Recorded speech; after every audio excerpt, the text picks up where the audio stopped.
On today's show, with confidence at an all-time high following two huge wins, we'll preview tonight's matchup in Chicago against the Blackhawks. And we're 10 games into the season, so we take a look at some stats that could prove the Ottawa success is sustainable. This is Brady Tkachuk, and you're listening to the Locked On Senators podcast.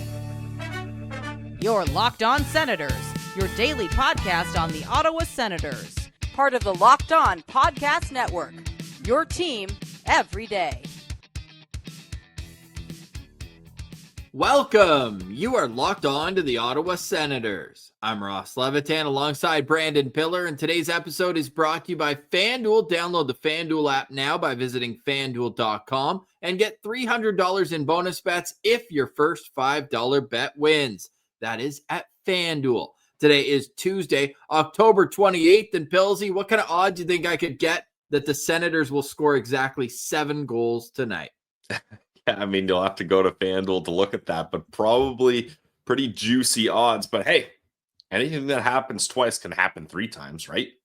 I think so. And we did the whole number 7 mythology last night where Brady Tkachuk's out of lineup, but he travels with the team. They score 7. He's in the press box. They score 7. Let's see them keep this offense rolling because it's so fun when the boys get jacked up, and to do it at home. It was one thing to do on the road, but to see the CTC light up that we haven't quite seen, I guess, before the home opener, but then it didn't go the Sens way. There were a couple close wins at home, but to get just an absolute beatdown. We said it was what the doctor ordered in Washington, but the doctor said, hey, go refill that prescription. You're not ready yet. And they did. They were. The confidence just has to be so good right now within the team because it's different guys that are finding ways to find success.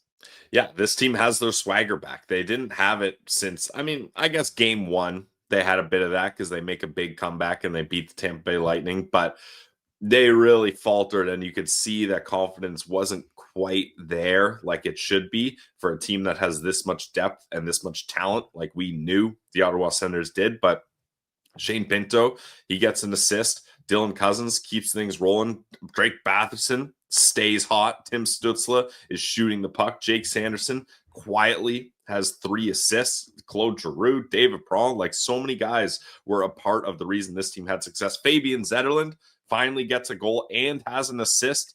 And Levi Marilainen bounces back from that terrible, terrible Buffalo game, his first and only game of the season before tonight, or last night. So everyone really should be feeling good. And we should be feeling good, Pilsy, because we said they were going to regress up to the mean in terms of PDO, which is your team shooting percentage plus your team save percentage. Yeah, I think so. You regress to the mean. Okay. I thought you could only regress down. Can you regress up? I think. Yeah, anyways, get to the mean. Yes, you can regress up in a few different contexts, including a psychological one where up refers to a positive. Okay. Well, this is positive. Good. Because the Senators had the worst PDO in the National Hockey League. You want to be at 100. That's good. You're saving 90%. You're scoring on 10%. The Ottawa Senators were in the 80s for 5 of their first 7 games of the season. Well, game 8, they're at 104. Game 9, they're at 108. And last night, they were at 109. Now, that's probably unsustainable the other direction, but it's nice to see things evening out in Ottawa, getting rewarded for doing the right things over a period of time. They just weren't finding the extra save or the extra finishing ability. And I think this is sustainable, Pilsy. I honestly think, not 7 goals tonight, but I think that the way that they can come in and bully teams, and whether they beat you on the power play, they beat you with 5-on-5 scoring. We haven't seen the power kill yet this season, but I do see some shorties coming with this group to focus on your own zone before worrying about the others when the PK is starting how it did. But it's even getting a bit better. 100% in this game and the game up against the Washington Capitals. Now, obviously, there's only one power play opportunity for the Bruins, and it was on a bad call, in my opinion. Zadorov kind of chicken winging Dylan Cousins there, and you saw how upset Cousins was that he got that penalty. But the power play going 80% and then killing off the only penalty you take all game, is pretty impressive. And they didn't let the Boston Bruins kind of bait them into losing their game or getting frustrated or trying to get under their skin. They played a good, clean, solid game all around. And do we think that the Ottawa Senators power play is going to remain the top power play in the league? Well, some of us do. But Yeah, we do. There is opportunities for that to regress down to the mean.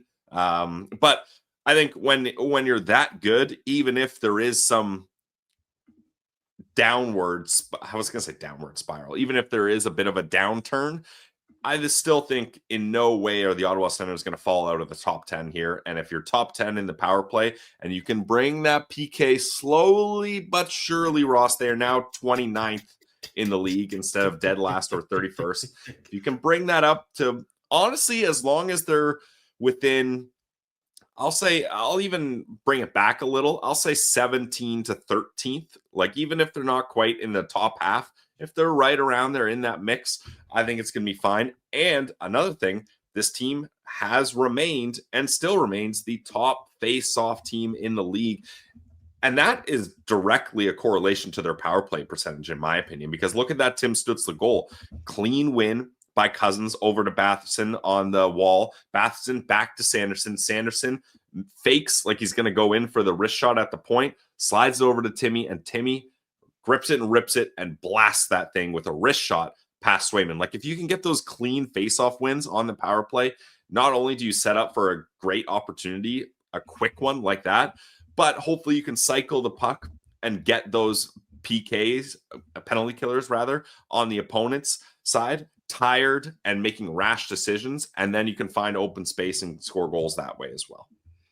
In the next segment, we are going to get not only a stat check after 10 games now of the regular season, we've also got one statement for every single player on the team. We thought one word was a little restricting. We might not be the smartest guys on the best of days, so to get us to concise to one word was asking for too much. Maybe we'll call it, because it's more catchy, one word about, and then we'll just break the rules, because guess what? It's our show, and it's our game day here, postcast, after tonight's action. Keep in mind the start time, 8:45 Eastern, so make sure you hit that notification bell. The YouTube will notify you when we go live after the game. It is a frozen frenzy tonight with 16 games in the NHL. And on the other side, we'll get back to the conversation that Pilsy was at there about why this is sustainable success. They can't lose tonight, Pilsy, after we do this segment about how good things could be. I sure hope not, but the Chicago Blackhawks are a team that gives the Ottawa Senators problems for whatever reason. They really do, but not last year, and not even in Chicago last year, Pilsy. Yeah, thank goodness. Oh my God. But yeah, Took just overtime. knowing that they beat the Sens on Chris Neil retirement night, ruining their streak of winning games on retirement nights. Ruining our perfect home boots on the ground. Yep. And the fact that I thought I was in such a good spot in a layover in Chicago and they lose 5-0 years ago. So that was tough. Yeah, that is tough. Chicago did beat Ottawa late last season, 4-3 in overtime, but the Sens had already clinched the playoff spot at that point. Nobody cared, right? It was Frankie Nazar in overtime, 48 seconds in. But Ottawa got the win when it mattered most in that time, right around the trade deadline, where they needed wins. And they got one in overtime. Tim Stützle had the winner there. Tim Stützle, have a night, buddy. 2 goals, an assist, 5 shots on goal. Is Timmy's shooting sustainable, Pilsy? If he shoots the way he was shooting last night, other than, oh my God, I was so upset. It was a 3-on-1. I believe it was Nick Cousins, Tim Stützle, and Drake Batherson. And Nick Cousins, credit to him, he's been playing very good since being elevated on that top line. He goes over on the far side to get the angle. Timmy's coming in on the left side, and he's patient and waits to pass it to Timmy. 10 times out of 10, that player gets that backdoor pass on a 2-on-1, 3-on-1, any sort of odd man rush, and is like, I know what I got to do. I just got to put it on net because I've got a very high percentage to score a goal here. And Tim Stützle tries to pass it back, I believe, to Batherson or Cousins. I was like, oh my God, Timmy, we can't be doing this. But you got to take the good with the bad with Tim Stützle in those instances. And he makes no mistake on his first goal where he rips it, and then he gets a nice tip on a Sanderson point shot later on as well. The very next goal, honestly. So, yeah, that's fine. I think Timmy knows he's got to shoot it, and credit to Daniel Alfredsson getting on Tim Stützle. I know you like being unique, Timmy. I know you like your little cute tape job here. It makes you stand out, whatever, but it's trash. We got to get rid of that. And Tim Stützle was fumbling the puck, and then he switches the tape job in the intermission going into the third, and 13 seconds later scores, and then scores on the next power play as well. So Timmy even said in the post game, Claire Hanna asked him about it, and he's like, yeah, I'm probably not going to switch back to my old tape job. Because Alfie said so. Yeah, that's a guy you listen to. I did hear some whispers on social media. Hey, is Tim Stützle more of a Matthew Barzal than a Jack Hughes? Like more of a 60-point guy? He's got 10 points in 10 games. I do think that there's room for improvement as well. I think if he bears down and can finish a few more of his chances, I think he's knocking at the door to really taking off offensively here. And he looks great in his own zone. He looks speedy through the neutral ice. Maybe the tape job is going to send him to 50-goal realm. I hope so. And Ross, this is without Brady Tkachuk. Like, put Brady Tkachuk back on his line. And if you keep Timmy shooting, shoot that puck. Brady's a net front, either screens, gets a deflection, or it's a save, and Brady gets the rebound and bangs it home. That's what he does best. So I'm excited for them to reunite, even though credit to this team, the coaching staff, they've found ways to not just survive like we had hoped. Like in my mind, I was just like, find a way to be near 500 without Brady, and then the real season starts when Brady gets back. They're finding ways to do it without him, and it's been very impressive the last 2 games. The real season. I like that one. Since the Ottawa Senators lost their captain, they have they've played 7 games. I want to forget the Buffalo Sabres one at all costs. But the Senators are 4-2-1 in the 7 games without Brady Tkachuk. How are the stats looking? Here's a hint. They're better after 14 goals in the last 2 games. You're listening to Locked On Senators, your team every day. Today's episode is brought to you by our friends over at Monarch. Let's be honest, guys. Most of us can't name all of our financial accounts, let alone what they're worth. Between 401ks, savings, investments, it's easy to lose track, and that can mean leaving money on the table. Don't do that. That's why there's Monarch, an all-in-one personal finance tool that brings your entire financial life together in one clean, easy-to-use interface on your laptop or on your phone. It's helped me organize my accounts, track my spending, and get a better handle on my investments without ever having to touch a spreadsheet. I love that I can review everything with my partner, see our shared goals, and make financial decisions better together.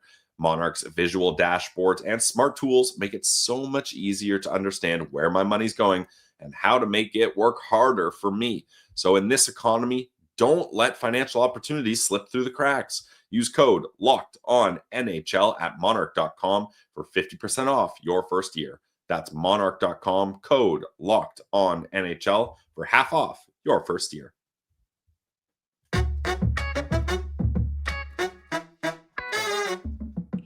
All right, Billsy, it's game day for the Ottawa Senators. We'll have a full preview a little later on in the show. 7:45 puck drop with the Frozen Frenzy. You can catch the game on TSN 5. Make sure to like and subscribe to Locked On Senators, and we will see you in the postcast after tonight's game. But Billsy, it's time to take a look at the scoring leaders for the Ottawa Senators through 10 games. We're not going to do this too often throughout the season. I like the 10-game mark, the 41-game mark, the trade deadline. These are times where I like to take a big look. How are the starts going for the Ottawa Senators? Well, it's been a tale of about 5 starts, it feels like, for this team, but they're catching a wave at the right time and can they keep it rolling?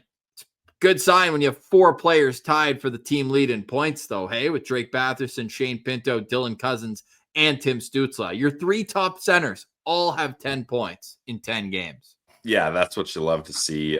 Double digits just looks so good there. And then to have your number 1 defenseman right behind them with 9 in Jake Sanderson. Second in the league in points by defenseman. Crazy. Only Cale Makar has more. Who is Jake Sanderson tied with? He's tied with Lane Hudson and Erik Karlsson.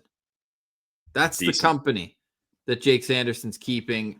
Cale Makar, I believe, is already like head and shoulders beyond everyone else. I think he's got 11 points, if I'm not mistaken. He's a problem for sure, and I'm glad the Sens only see him twice a year. Agreed. But yeah, so Jake Sanderson being there, yeah, Makar has 11 points and is plus 11 in 10 games so far this season with 8 of his 11 points at even strength. Ridiculous. I also think it's almost equally ridiculous that we're talking about Claude Giroux having 8 points in his first 10 games this season. He has been consistent, awesome, great to see. Thomas Chabot, all of a sudden, like, he was a guy where we were a little bit hard on in certain situations earlier on this year. He's really figured it out. And if you just look on paper, which I know is not the way to judge completely, but 6 points in 10 games plus 3, like averaging 22 minutes a night. It's a really nice start for Thomas Chabot. And you could say it's even better start for Artem Zub, hey, with the offense that he's contributing. I've loved Zub's game so far this season. He's shooting the puck a lot more than he did in previous years, and he's been making some nice plays. Him and Sanderson have just, as they typically do, clicked really well offensively and defensively. What's the surprise of a guy who maybe is lower on this list than you would like?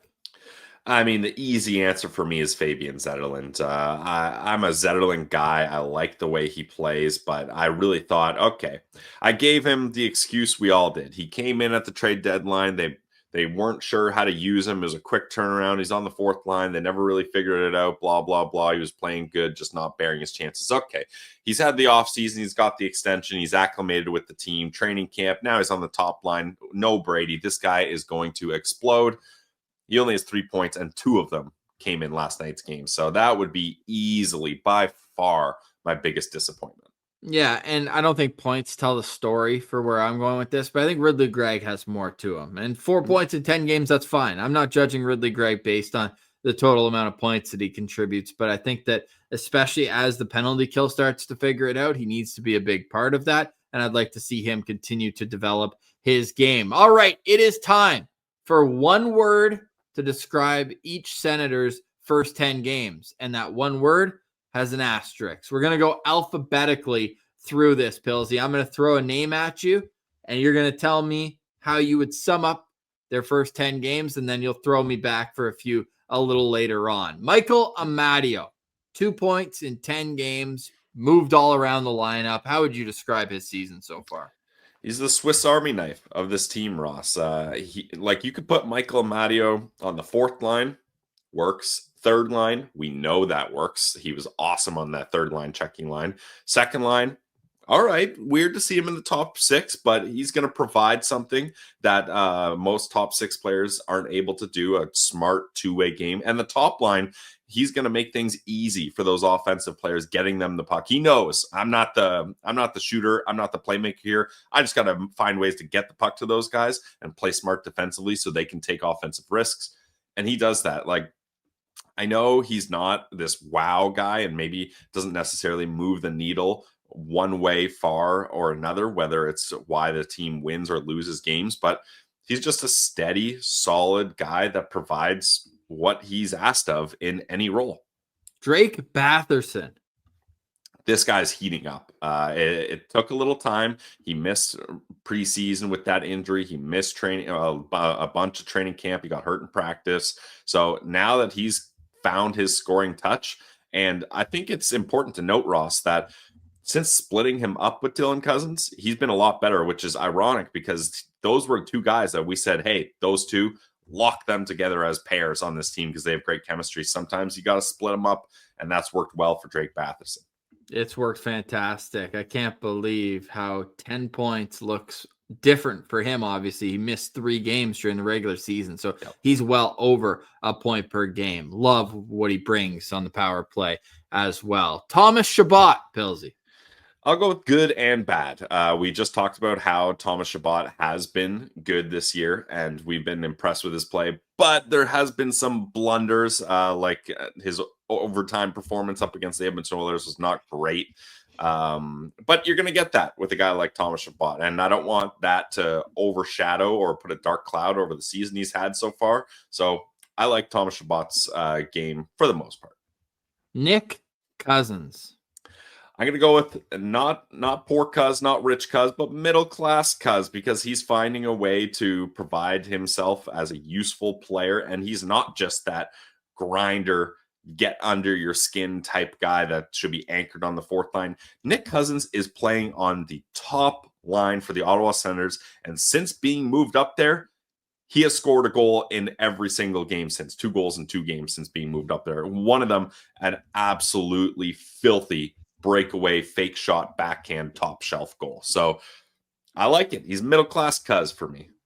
All right. How about the rich Cuz? I'm going to throw this one to you, Ross. I'll throw the next 4 at you. Dylan Cousins. 4 for 4. Yep. Okay. Dylan Cousins, analytics are for nerds. I don't want to see your charts that show me the expected goals percentage. Or there was like an acronym that I have literally never seen before. And we've done 1,800 episodes of Locked On Senators. We really feel like we're dialed in to whether it's the stats, the eye test. This was an acronym I've never seen.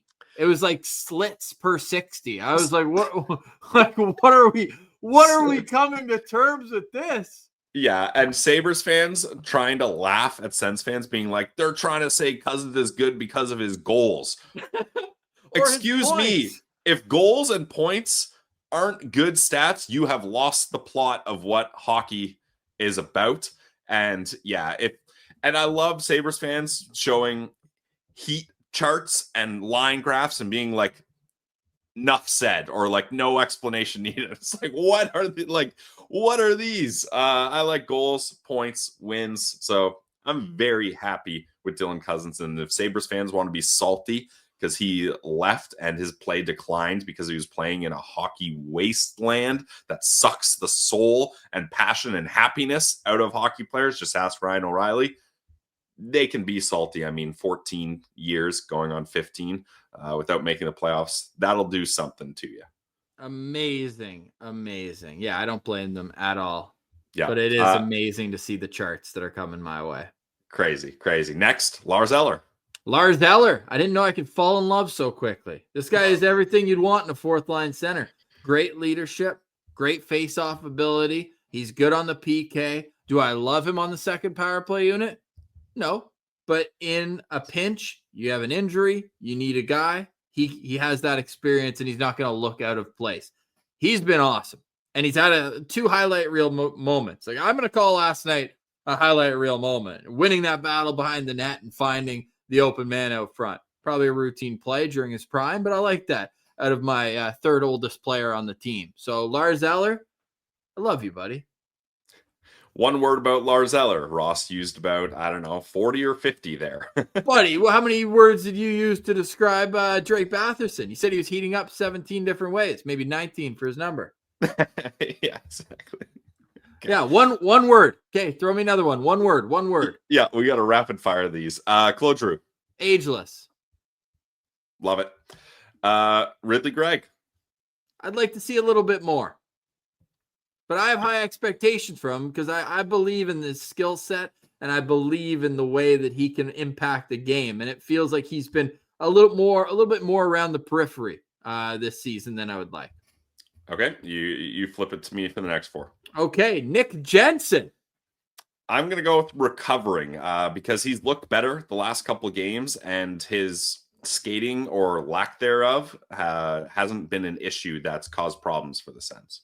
+3 last night, +4 in the last 4 games. He's starting to look a little bit better. I put getting better as mine. Tyler Kleven, Pilsy. Oh, we'll go with maturing here. hasn't been very noticeable. Nights, couple big hits. Yeah, but what I was going to get at, Ross, it's almost like the Chris Phillips, where if you don't notice him or you're like, oh, what did he do? It was probably a good night for him. So that's Tyler Kleven for me. Yeah, I love that. Hey, when you're being compared to Chris Phillips as a depth left shot defenseman, that's pretty good praise. Yep. Okay. Ole Lixell.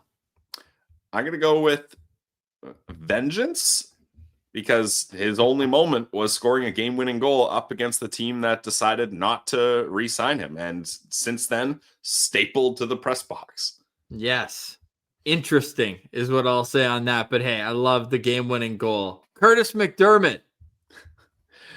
You put protecting the investments, Ross, even though I feel like he hasn't really protected Well, he jumped anyone. in when Kleven threw that big hit. Yeah, and grabbed Pierre-Luc Dubois. Oh, no. Don't let Pierre-Luc Dubois get a hold of someone. Oh, no. He's going to cause some damage here. I put LOL.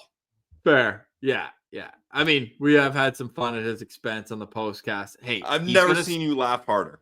He's going to score a goal this year, and it's going to be freaking awesome. It's going to be hilarious also. Okay, Nicholas Matimpalo. Meh.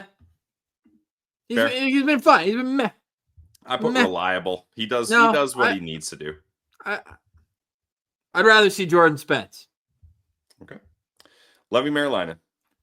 Happy for him last night. He needed that one. He's learning. He's learning the NHL. Last season, I bet he was running off adrenaline for the most part. It was nice to see him get a big win last night. He's learning.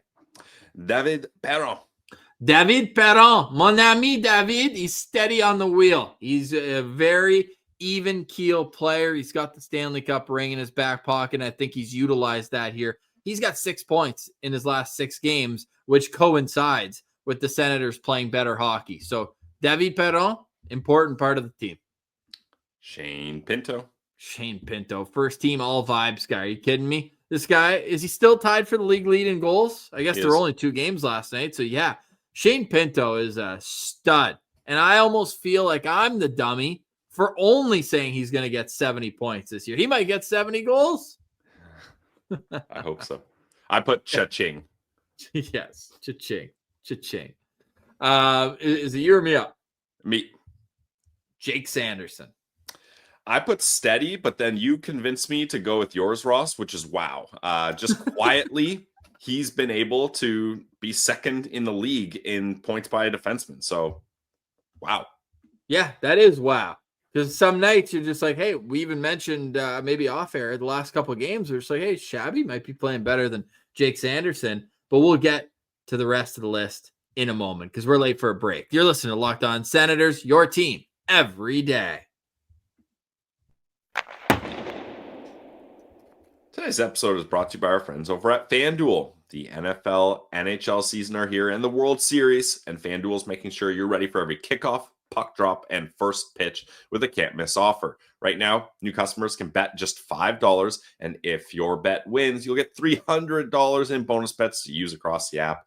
I love using FanDuel. Ross loves using FanDuel, and you should too, because it fits however you want to bet. Player props, lots of them, same game parlays, so many different combinations, or even jumping in live as the action unfolds. And it's frozen frenzy. We talked about it, and FanDuel is making sure you've got awesome odds and boosts with parlays. Get this, Ross. 8-leg parlay, FanDuel is going to give you a 55% boost. 9-leg parlay, FanDuel is going to give you a 70% boost. 10-leg parlay, 85% boost. And if you really want to get in on it and get most or all of the games in, if you have a parlay with 11 plus legs, 105% boost. Absolutely crazy. Find it on FanDuel. Makes every game more exciting, and it's quick, it's easy, and the best way to add more energy to your sporting events. So if you're ready to play, what are you waiting for? Download the FanDuel app now by visiting FanDuel.com to get started. That's FanDuel.com to place your first $5 bet.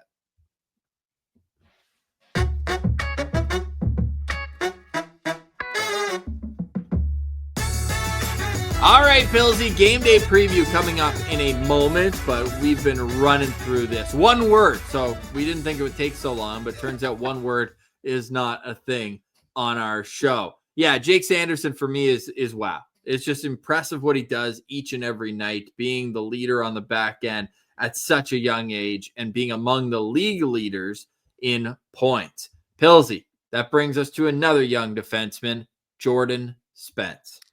Unfairly treated. I mean, he's got 4 assists in 4 games. Sure, he was the poster boy of the mistake that led to the Islanders scoring with a minute left in that game and the Sens losing in regulation, but I don't think he deserves to be in the press box every single night. No, and now I'm looking at the schedule, looking at the way the Sens are winning. It's like, when's he going to get back in? Like you mentioned, you wanted to get Matt and Paolo back in. They were -2 in a 7-2 win last night. Like, I don't think it would be crazy to put him in against Chicago tonight, but I don't think that they will. All right. So that's Jordan Spence. It was 4 points, by the way, in 4 games this season. So we can add him to the top 4 guys there that are also point per game. Yeah, Jordan Spence. He's like, look at me down here. I'm point per game too. There's 6 players that are a point per game or better on the Sens right now. All right, are you or no? I guess Kaliev had 1 point in 2 games or Yes. 1 game, 2 games. Yeah. So not quite. Artie. Tim Stützle. How would you describe his first 10 games? Superstar. I mean, now that he's learning to shoot the puck, he has that ability to be a dual threat guy that teams have to be aware of. Yes, they do have to be aware of him. He's second on the Sens in shots on goal with 31 in 10 games. We were saying average 3 per game, Timmy. Average 3 shots a game. He's at 3.1, and he had 5 last night, so even better if he can do that. Brady Tkachuk. I put hurt, but still leading. Even though he's not on the ice and he is skating, but even though he's not a part of this team come game day, he's still finding ways to have an impact, and he's making sure he's around the guys because he knows how big this year is, and he wants to do everything he can on and off the ice to help this team be successful. He's the friggin' man. We'll finish off with the final 3, Ross. Linus Ullmark. Linus Ullmark has shaken out the cobwebs just like he did last year. I don't know if we need to get him to Ottawa earlier or if we need to get him doing something different in the summer, because that's back-to-back years where the starts have been really tough, especially on the road. Yeah. There were some good home starts, especially 2 seasons ago, or last season rather. This season, the home start, they weren't always going his way either, the Islanders game in particular. But I do think that he's caught fire now. Like he looked really, really good in the win over Washington and also in against Philadelphia. And in those wins, it's not like he had to be the best player. So we're still waiting for a Detroit-like steal that he had last year. But he's doing the right things and he's cutting down on the bad goals against. So shout out to him. Huge. Fabian Zetterlund. The effort does not equal the production. Every night you can see that he's working hard, that he's trying to be physical, that he's trying to do the right thing. But until last night, the puck wasn't going in for him and it wasn't even going around him. And funny how it just takes a little weird play to get a guy going. That was Lars Eller's pass to Drake Batherson, but it taps off Zetterlund's stick or skate just accidentally. And then all of a sudden, he's got a goal to add to it in the third period. So let's hope that the floodgates open. But for now, I'll say that the production doesn't match what we see every night. And Artem Zub. Zub's been an awesome revelation. Everybody in Ottawa knew how important he was defensively. He's been staying healthy, knock on wood. But offensively, his ability to get pucks to the net has been something that's been really improved. So he would be in the running for most improved Ottawa Senator, and he was already pretty good last season. So we'll do some mid-season awards during the Olympics, but I think we'll leave it at that for now when it comes to more of that wide, zoomed out lens of how guys are doing, because we are in the thick of the battle. Game 11 tonight against the Chicago Blackhawks, one of 16 games in the National Hockey League. And if we know Travis Green by now, we know that he's going to roll out the same lineup as they did yesterday. No morning skate, obviously, back-to-back with travel. The Senators go with Tim Stützle at center between Nick Cousins and Drake Batherson. The second line, Dylan Cousins with Ridley Gregg and David Perron. The third line is Shane Pinto with Michael Amadio and Claude Giroux. The fourth line, Lars Eller with Curtis McDermott and Fabian Zetterlund. On defense, Jake Sanderson, Artem Zub, Thomas Chabot, Nick Jensen, Tyler Clevin with Nicholas Matin-Palo, Linus Ullmark expected to be back in goal. That means your extras will be Ole Lixell, Jordan Spence, and still no word. I would assume that Hunter Shepard has been sent down. Correction, he has been sent down. Confirmed. There you go. Confirmed. Brady Tkachuk still injured. Pilsy, you're locked on player to watch. I'm going to be locked on to number 71, Ridley Gregg. Everybody's kind of been joining the points party recently, and I want to see Ridley Gregg get in on the mix. Put on that party hat, get some points yourself, Ridley. Chicago, this is a game you should be able to, why not, get another 7 goals tonight. You did it up against Washington and the Boston Bruins, and he's on that second line where Dylan Cousins is heating up, sure, most of it on the power play, but David Perron also heating up in his last 6 games. So I want to see Ridley Gregg join this. Yeah, well, that echoes what I was hoping to see in the last segment with Ridley Gregg. So very happy that that's your locked on player. I'm going to go with Timmy Superstar tonight because what we've seen from Tim Stützle is an evolution in his game. And you can point to that game in Chicago last year as a big momentum swing for the team. So I want to see him go back into that barn, be as dominant as he was in that situation. He's only got 5 points in his career against the Chicago Blackhawks. There's only 2 teams that he has fewer points against. That would be the Anaheim Ducks and, well, no, that is actually counting them. Utah is the only other one, and he's got 3 points in 2 games against Utah. Nice. So he needs to add to his totals against the Chicago Blackhawks. They just traded his buddy. So go avenge Lucas Reichel for being shipped out of town. He probably wanted to be shipped out of town, but get in there, win the game on the back of Tim Stützle. I love that he took it personally. He's like, Dylan Cousins, Shane Pinto, everyone's talking about those guys scoring. I can score too. Goes out and scores twice. So I want to see Timmy Superstar get red hot, and I'm fired up for tonight's game, 8:45 puck drop. The Ottawa Senators this season have 37 goals for and 37 goals against. They're shockingly at an even plus minus in total goals. Obviously not just 5-on-5, but overall. And that's a far cry from where they were just a short time ago. I don't know if you saw this tweet from our friend of the show, Mike Kelly at the NHL Network. Entering Saturday, the Senators' total goal differential was minus 10. That's insane. Yeah, it's bad. And now it's a plus. +1. So shout out to the Ottawa Senators. Pillsy, anything else you're watching for as a key to victory before we get to the Chicago Blackhawks lines? Gotta bump up the 5-on-5 stats, Ross, because the Chicago Blackhawks actually have a decent penalty kill, 9th in the league at 85%. So don't rely on the power play. Don't get me wrong. I love it when it clicks, but that can't be your crutch that you lean on to win games. Yeah, that's fair. I like when the power play snaps it around. They just have such a nice complement of players. So do I. But like that, like if you can't beat this Chicago Blackhawks team, which we're about to pull up the lines, even strength 5-on-5, we got problems. Man, the Chicago Blackhawks are having a half decent start to the year. They've only got 3 regulation losses in 9 games. They're 4-3-2 on the season. Big part of that is Spencer Knight. Big part of that, yeah. And we'd expect him to start in goal tonight. Spencer Knight's got a .937 save percentage and a sub-2 goals against average. A 197 goals against average. He's 3-2-1 on the season. Let's look at how these Chicago Blackhawks line up tonight. And I'll just say that my key to victory tonight is going to be just bullying down the middle of the ice. Now, keep that in mind as we pull up the Chicago Blackhawks, who have Connor Bedard, Frank Nazar, Jason Dickinson, and Nick Foligno playing center. Really, Foligno, center wing. They're dressing 7 defensemen. So typically, I think what we'll see is Bedard and Nazar get a little extra ice time in a 4th line role throughout the game. This is the first time I think the Sens have gone up against an 11-7 setup so far this season. Connor Bedard at center, huge pressure on him to really carry this team forward. He's got Ryan Green on one side and Andre Burakovsky on the other. And if you're saying, are you serious? Those are who the Chicago Blackhawks think will make Connor Bedard a superstar?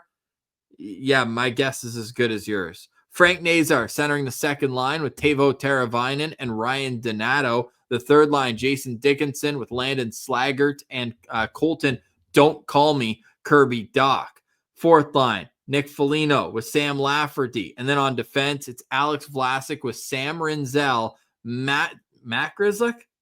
I got lost in all the letters in his last name. I forgot his first one. With Connor Murphy, and then Wyatt Kaiser with Artyom Levshunov. In goal, Spencer Knight, very good hockey player. Day-to-day injuries for Ilya Mikheyev and for Tyler Bertuzzi, while Laurent Brossoit, goaltender, is on the injured reserve. Pilsy, what are you looking for, and who are you looking out for in tonight's game? I'm looking out for Ryan Donato. Lots of speculation. Will the Blackhawks keep him, trade him, extend him? What are they going to do at the trade deadline? Well, they decided to hold on to him and extend him. A good move, in my opinion. And he's on that second line. Honestly, I would say that second line is more dangerous than the first one with Teravainen, Nazar, and Donato. Donato leads the Chicago Blackhawks in goals with 5. He's just a good, shifty player that we've seen has a really nice shot. He's a +3. He's scored 2 game-winning goals this year. So that's a guy I'm going to be looking out for. Yeah, he's an interesting player that I thought was maybe peaking in a contract year. He decides to stay, and it looks really good for him there. A guy who they acquired, and he's photographed there, is Teuvo Teravainen. And he really struggled, it felt like, in his first year with Chicago last season. He only had 15 goals. He was dashed 23. Still had 58 points, which was like the 5th most in his career. He's got a sneaky, really good career after a long time in Carolina, after originally being drafted by the Chicago Blackhawks, funny enough. He played 18 games during their final Stanley Cup run in 2015. But then he comes back, and he's had a really nice start to the season, similar to Claude Giroux, where just the 1 goal, but he's got 7 assists on top of that. So he's got 8 points on the season. He's a big plus player. He's a guy that plays the wing, but is one of those playmakers on the wing, which is why I brought up Giroux as well. He's not always going to beat you with his shot, but he's a very sneaky player. So I'll be looking out for him tonight with Chicago. Yeah, I really like that pickup for Chicago getting Teravainen, and them being without Mikheyev and Bertuzzi. They had the day-to-day tag on them, so we'll see if they end up being in this lineup. But that really thins out the depth of their lineup, missing those 2 guys. Because sure, they're not elite players, but they're solid middle 6 guys, in my opinion.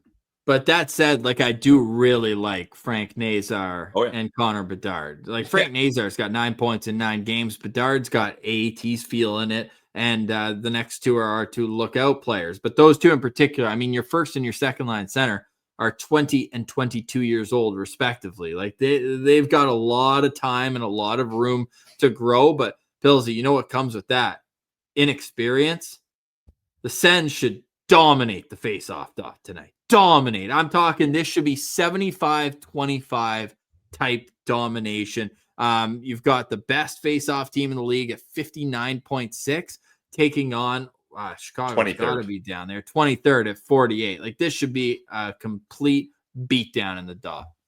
Yeah, which the Senators have been doing night in and night out. So hopefully that leads to more success for the Sens. Yes. Pilsy, any final thoughts on today's show? Final thoughts for me is enjoy Frozen Frenzy. I mean, if you're a hockey fan, I like to take these days as days to check in on other games around the league, especially if you go to FanDuel and get a parlay going, and you can be cheering on your parlay as the day goes along. But this is a fun idea that the NHL does. But mostly I love it. Part of me dislikes it because then it messes up the schedule for the rest of the weekend. You have weird start times. But for the most part, it's a fun idea. Get all the teams in action. Big day for your fantasy lineups as well. Make sure you're putting the right guys in. Don't just be like, who's ever starting. Check your benches. Make sure you're putting them in. Unless you're up against me in our fantasy lineups, don't bother. Don't worry about that. But yeah, enjoy Frozen Frenzy. Okay, I was going to read through all the games, but we'd be here all afternoon, so go check that out. One word on each game, Ross. Go. One word on each game. Yeah. Now the show is 49 hours long instead of minutes. Thanks so much for watching, listening, subscribing, engaging with the show. It all means so much to us here on LOSP. We will see you tonight for our live post-game reaction after the Senators take on the Chicago Blackhawks. Ottawa comes in, winners of 3 in a row. They're 4-1-1 in their last 6 games. Times they are a-changing, and the Sens are hoping to keep rolling in that right direction. Meanwhile, for Chicago, they're coming off a 3-1 loss against the LA Kings. They had previously won 2 games and had at least a point in 5 consecutive games before losing on Sunday against LA at home. It's their second and last game at home before they head out on a big road trip, a 5-game road trip that starts in Winnipeg and ends in Detroit, but goes all the way to the West Coast. So can Ottawa spoil the send-off? We'll discuss it after the game. For Brandon Piller, I'm Ross Levitan, and this has been another edition of the Locked On Senators podcast, your team every day.